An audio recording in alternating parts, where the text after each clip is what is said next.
Hey, it's Joe at Bigfoot Base Camp. Want to show you how to use this TV. It's in the living room. This is a TCL Roku TV.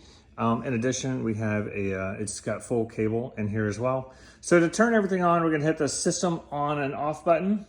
If you point it directly at the TV, should pop on, and the cable box should also come on. So you're right inside the cable now. So now you can use the guide, whatever you need to do, whatever you want to watch.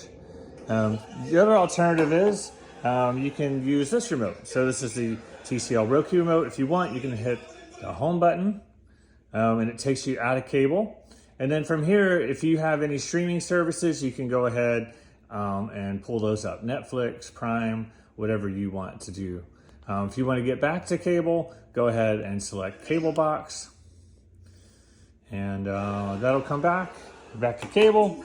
Now, if you want to power everything off, just hit this system on off button. There you go. It turned the TV off and it turned the cable box off. All right.